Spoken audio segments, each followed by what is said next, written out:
Morning. కూర్చోండి కూర్చోండి.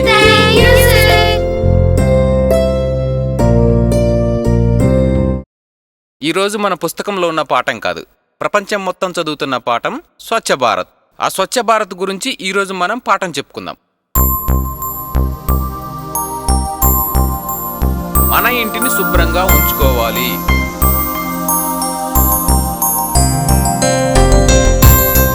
పరిసర ప్రాంతాలను శుభ్రంగా ఉంచుకోవాలి. ప్రతి ఇంటికి మరుగుదొడ్లు నిర్మించుకోవాలి. మనం ఇవన్నీ పాటిస్తే ఆరోగ్యంగా ఉంటాం.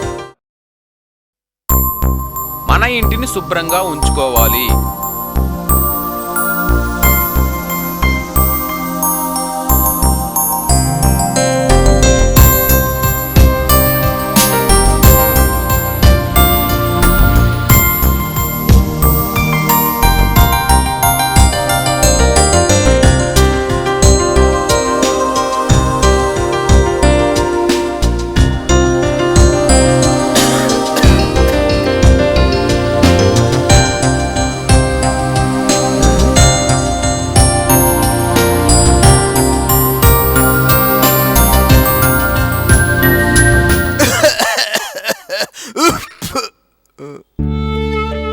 ఎప్పుడు ఇందులోనే ఉమ్ము నాన్న.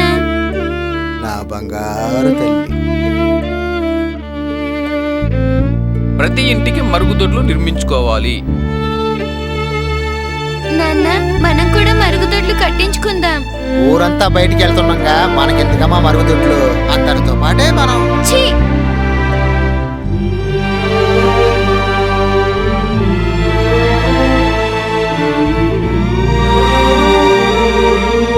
మా పిల్లల్ని బడికి పంపించింది పాఠాలు నేర్చుకోవడానికి, పనులు నేర్చుకోవడానికి కాదు. పాపం పిల్లలేం చేశారండి? సార్, మీరు మరుగుదొడ్లు కట్టించుకోమన్నారట కదా? అవునండి, వాళ్ళు అడిగేది మనందరి క్షేమం కోసమే కదా. మాకంత స్తోమత లేదండి. చూడండి, మరుగుదొడ్ల కోసం ప్రభుత్వం కొన్ని పథకాలను ప్రవేశపెట్టింది. వాటిని మీరు వినియోగించుకోండి. మరుగుదొడ్లు నిర్మించుకుందాం, అభివృద్ధిని సాధిద్దాం. మమ్మల్ని అర్థం చేసుకోండి. చూడండి, ఈ ఊరిని మీరు చెయ్యంది పిల్లలు చేశారు. ఎంత స్వచ్ఛంగా ఉందో చూడండి. ఇలా ఉంటే మీ గ్రామం ఆదర్శంగా నిలబడుతుంది. 10 గ్రామాలకు ఆదర్శ గ్రామంగా మారుతుంది. అప్పుడు ఈ గ్రామాన్ని మొత్తం ఆదర్శంగా తీసుకుంటారు. అందుకే మరుగుదొడ్లు నిర్మించుకుందాం, గ్రామాన్ని స్వచ్ఛంగా ఉంచుకుందాం.